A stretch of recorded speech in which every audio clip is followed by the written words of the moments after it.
তো আমার অ্যানিভার্সারি উপলক্ষে অ্যানিভার্সারির একদিন পরে বাড়ি থেকে আমার বোন আর পাশের বাড়ির দুটো বৌদি তাদের পুচকুদের নিয়ে গেছিলো।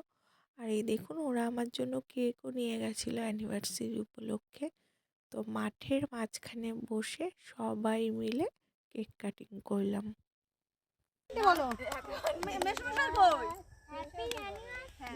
Happy anniversary, happy anniversary both of you, both of you।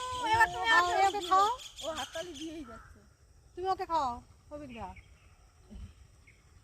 তুমি একটু কাটবে কেকটা, একটু ওকে একটু দে, একটু কাটো।